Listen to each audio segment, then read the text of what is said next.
Tres. Hola, buenas tardes y bienvenidos y bienvenidas a una nueva clase de planificación del desarrollo humano y social, la clase número 2, en la cual hablaremos sobre el origen del concepto de la planificación para el desarrollo. Este concepto de planificación para el desarrollo tiene unos orígenes bastante interesantes porque de alguna manera ya hemos tenido antes el origen del concepto de la planificación. La planificación es una actividad humana propia de los seres humanos que podemos de alguna manera tener conciencia de nuestra situación inicial, soñar, planificar, esperar llegar a una situación futura y por lo tanto esa conciencia, ese deseo también nos lleva a ponernos unas metas, unas estrategias, por lo tanto, a planificar nuestro futuro en el ámbito personal, individual, amoroso, familiar. Nos encontramos constantemente planificando.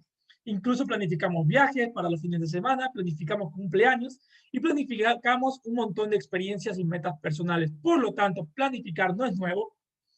Sin embargo, las maneras profesionales, académicas de planificar sí son más recientes, son propias del pensamiento moderno y en especial el tema de la planificación del desarrollo es más reciente aún y tiene unos orígenes histórico-políticos que veremos. Sin embargo, por un asunto que les decía de que hemos tenido antes de tener la planificación para el desarrollo, hemos tenido ya el concepto de planificación económico, el concepto de planificación estratégica, por ejemplo, de las empresas, de alguna manera nos encontramos con que el origen del concepto de planificación para el desarrollo ha estado ligado muchísimo a la economía.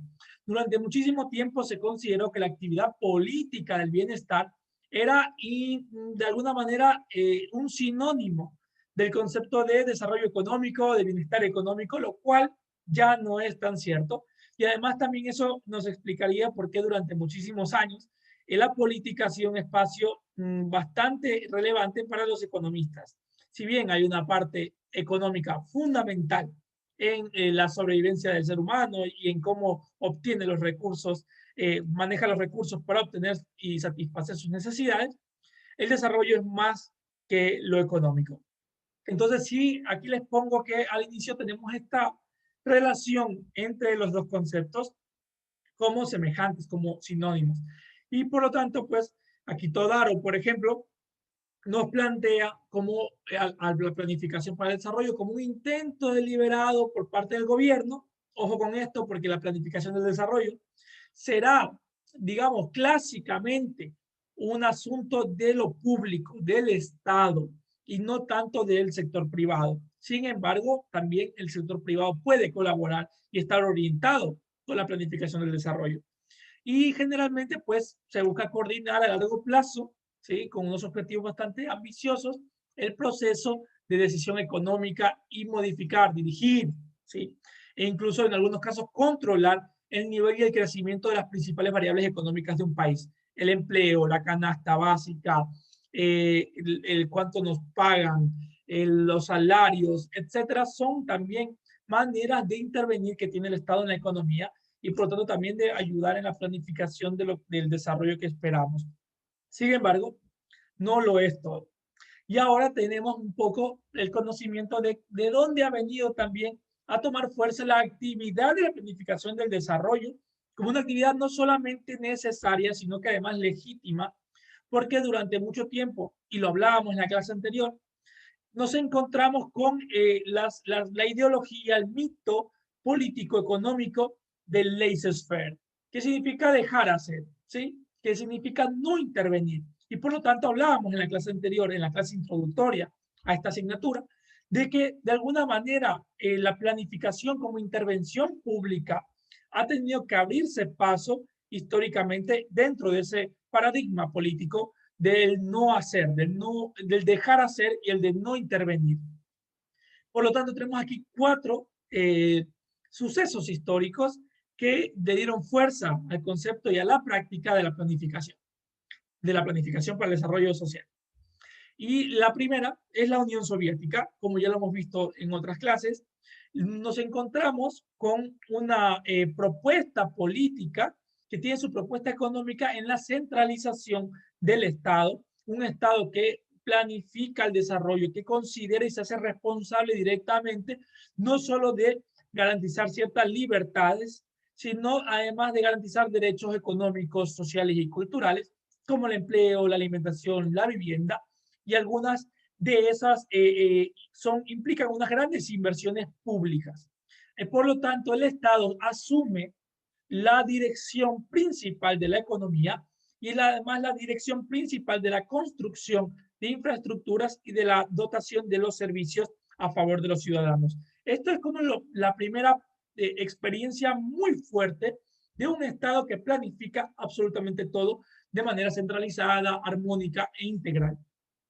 Luego tenemos también, ¿sí? Bueno, más o menos cercano, la crisis de 1929, después de la Primera Guerra Mundial, porque tenemos de alguna manera ciudades también devastadas y hay una gran inversión extranjera, sobre todo de Estados Unidos, que va a estar ayudando un poco en la reconstrucción europea, lo cual infla de alguna manera la economía y genera muchísima especulación relacionada con movimientos financieros, inversiones, acciones, y esto, por lo tanto, genera como una falsa sensación de bienestar que pues promueve ciertas inversiones de la bolsa, principalmente inglesa.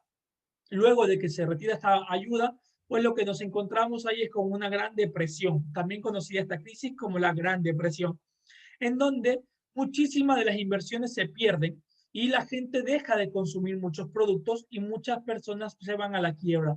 Además, consideremos que los manejos de que hace la bolsa, pues tiene que ver con muchas personas invirtiendo acciones, dinero, sus ahorros en negocios y en ideas que estaban siendo bastante exitosas, pero que ante una baja en el consumo y una pérdida de algunos ingresos, pues se desploman. Y esto genera que la economía se detenga, se desacelere, por eso es una gran depresión, es decir, una gran caída de la economía. Y lo que nos encontramos entonces es que no hay dinero, no hay empleo, los precios han subido y las personas no consumen, optan por no consumir. Y si no consumen, pues las empresas no venden. Y si las empresas no venden, pues no tenemos empleo. Y aquí lo que tenemos es a Keynes. Keynes es un economista que propone que el rol del Estado es fundamental para mover la economía y el desarrollo. Y dice, el Estado tiene que intervenir, debe gastar. Por lo tanto, tenemos políticas de acción, de activación de la economía, sobre todo políticas fiscales que buscarán, por ejemplo, reducir la cantidad de interés que se cobran en préstamos para que las personas tengan acceso a préstamos dados por el gobierno, préstamo público, no préstamo privado de la banca. Va a obligar a los bancos a dar préstamos baratos y además va a dar préstamos públicos y además va a hacer que el Estado gaste dinero. Entonces dice, como nadie quiere gastar, no hay que dejar de gastar, sino que el Estado tiene que ahora gastar, contratar personas, crecer el Estado. El Estado tiene que empezar a contratar servicios de salud, educación, carreteras e infraestructura importante que no tiene el país. Y por lo tanto ese gasto va a generar contratación de personas, contratación de otras empresas, y esas contrataciones implican sueldos para las personas que trabajan y estas personas que trabajan reciben sueldos que usan para comprar otros bienes que son producidos por otras empresas, activando la economía. Por lo tanto, dice, la intervención estatal, la planificación del Estado en inversiones, el Estado va a planificar dónde va a invertir, qué hay que construir, cómo mover la economía, cómo producir esa manera de retomar la actividad productiva y económica. Una tercer antecedente es el fin de la Segunda Guerra Mundial. Aquí ya hablamos del 48, ¿sí? Algunos años ya más tarde. Y hablamos sobre todo de cómo muchísimas ciudades se vieron devastadas por la Segunda Guerra Mundial, que fue un nivel mucho mayor al de la Primera Guerra Mundial. Y tenemos muchas ciudades devastadas, bombardeadas, como la ciudad de Rotterdam, por ejemplo, en los Países Bajos, que quedó totalmente destruida, sobre todo la parte céntrica de la ciudad. Y luego de esto, lo que el Plan Marshall, se propuesto por los Estados Unidos, va a llamar la atención es hay que reconstruir las ciudades destruidas y además pues recae sobre Alemania muchísimo de la responsabilidad de reconstruir las ciudades que destruyó. Por lo tanto, hay que reconstruir ciudades y reconstruir economías. Y para eso se va a usar ¿qué cosa? Pues inversión pública. Inversión pública interna de los países, pero además externa, que viene de otros países aliados, pero además también viene de Alemania, que se compromete en esa reconstrucción de las ciudades destruidas.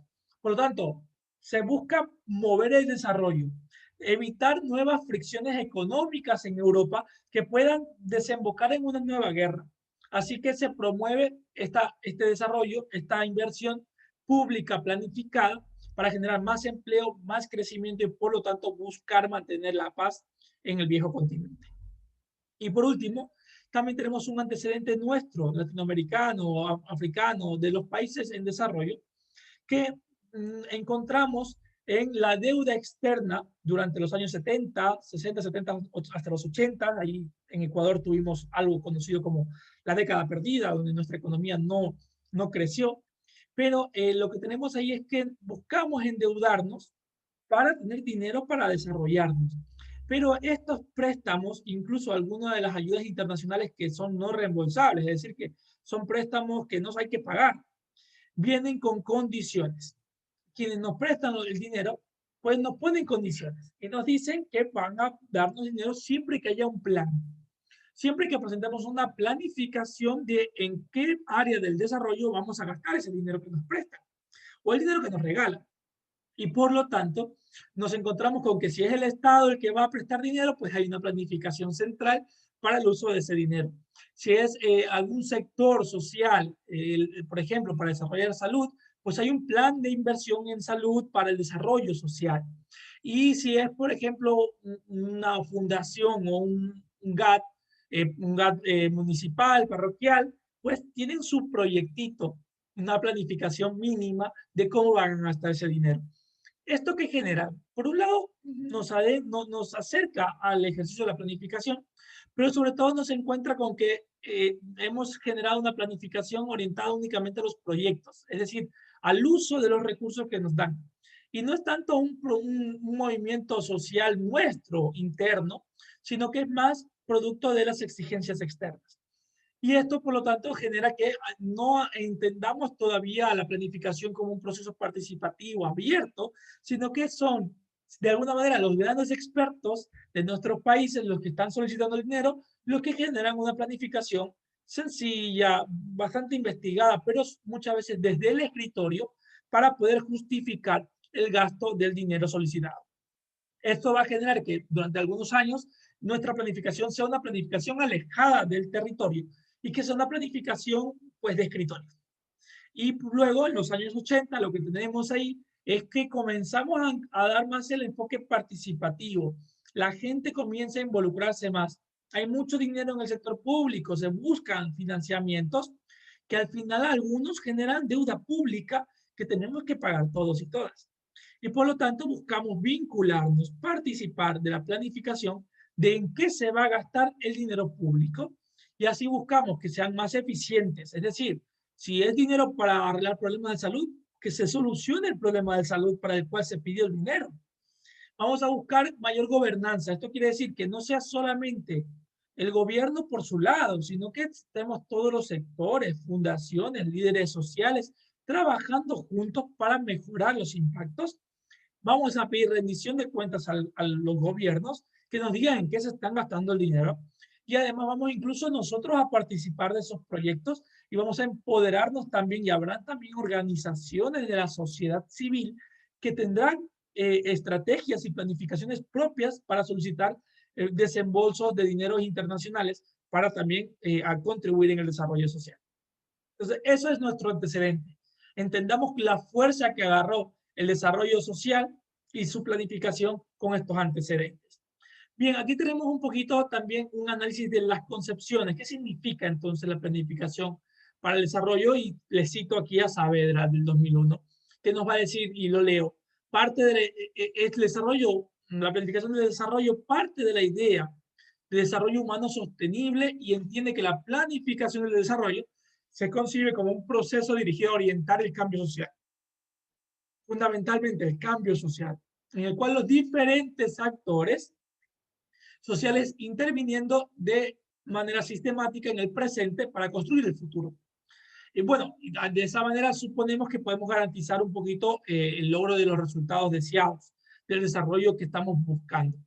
Por lo tanto, si el desarrollo es inversión y es trabajo, hay que planificarlo. Hay que planificarlo de manera participativa y hay que garantizar que podamos después tener los efectos deseados y el desarrollo buscado. Entonces, vamos a ver que el desarrollo, por lo tanto, se plantea como algo que se valida desde el enfoque social, desde la participación de las personas, desde las reales necesidades que tienen los territorios. Por lo tanto, tiene participación y responsabilidad de los diferentes sectores sociales, como lo pongo aquí. Se piensa en el futuro, sí, en el futuro para actuar de manera consistente en el presente. Tiene una visión holística. No sabemos de que el desarrollo en sí mismo es una gran área que relaciona muchas subáreas como la cultura, la economía, pero también la academia, la educación, el bienestar, la no violencia es parte del desarrollo y así muchos otros derechos. Y además tiene una capacidad dinámica y anticipativa de los diferentes actores sociales. Y por lo tanto, pues busca muchísimo ser interactivo en el proceso, mucha participación.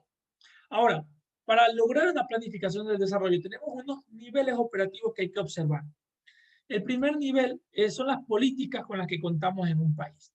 Las políticas son todos estos instrumentos legales, políticos que se han decidido, que son nuestro contexto, nuestro marco de pensamiento para la planificación. Aquí yo hablaría, por ejemplo, de la Constitución de la República. Hablaría de los acuerdos sociales. Una constitución es un acuerdo social. Según Hobbes, pues nos diferenciamos del reino animal porque nos ponemos de acuerdo en el tipo de sociedad que queremos vivir. Por lo tanto, el acuerdo social es fundamental suele estar reflejado en estas grandes políticas, leyes que ya tenemos definidas como la Constitución. Entonces, antes de planificar, pues tenemos que decir en qué es lo que entendemos por desarrollo, en qué hemos llegado, en qué acuerdos hemos tenido, hemos llegado a tener en nuestra sociedad para decir para dónde queremos ir.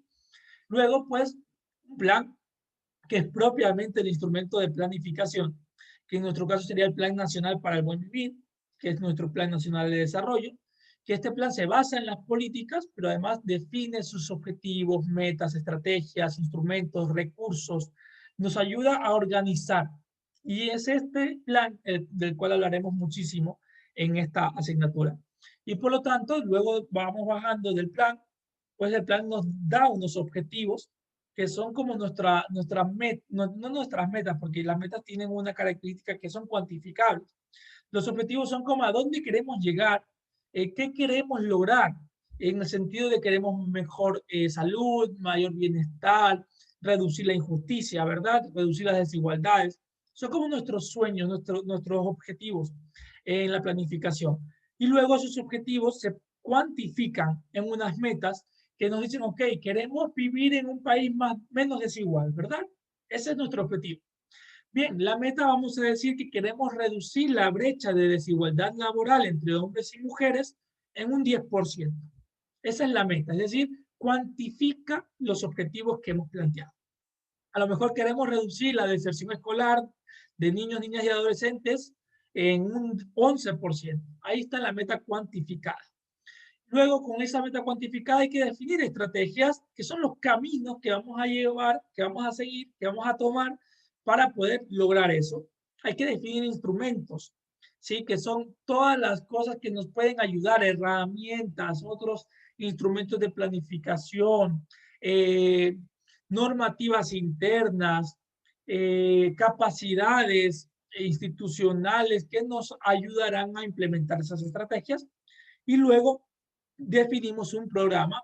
Un programa es como un gran paquete que incorpora varios proyectos, sí, que incorpora varios proyectos y que es sumamente ambicioso y que tiene pues ya planteado cuáles son esas metas que este programa va a lograr tener.